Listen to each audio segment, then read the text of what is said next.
passports, but born in different countries. Yet, when you look at them, they weren't Egyptian. All those years when we were living in Egypt and finished up in Egypt. Right. So they're not Egyptian, but they're Canadian, but by passport only. So what are you? Well, hence the third culture, right? And so they had a tough time when they came back to college, in parties and in conversations. Well, where are you from? Very difficult question for them to answer. Right. Even to this day, they would probably tell you Cairo. Right. Although probably now, if you ask them in a business sense, they'd say, well, I'm from Saskatoon or from Edmonton. Right.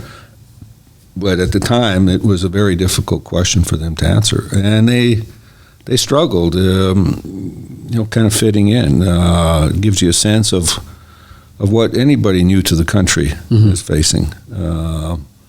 Until you gain some time here and some history, and now the conversations, you've got something to talk about. Right. That's Canadiana. But when they first came back, it was difficult. What did you do there? And, of course, they would explain their life, which was a lot of travel. Well, of course, to a lot of the kids here, it sounded like braggatory.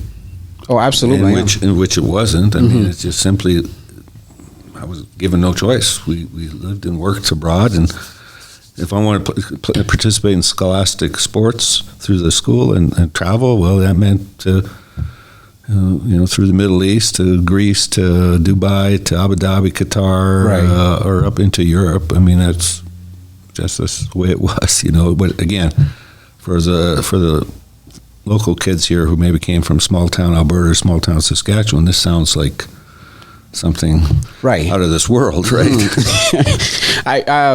Some of my earlier experiences, being in Canada, of course, that question, and a lot of people don't really, think about it too much, and they don't realize how perhaps complicated that can be to answer, especially when you are representations of a little bit of here, a little bit of there.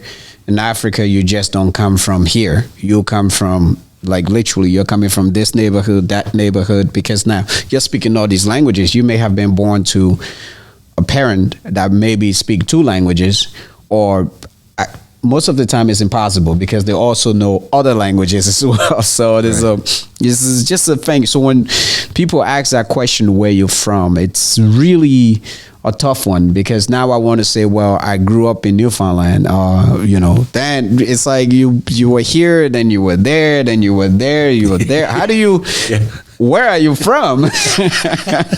And it's not an important question. It's when you're over there, right? No, it's because not an important. We don't even think about it. That's right. It never come up in conversation. Right. But somehow here, I guarantee you that when my kids were going to school, there was 60 some odd, 60, very near 70 countries represented, nationalities in that school they went to.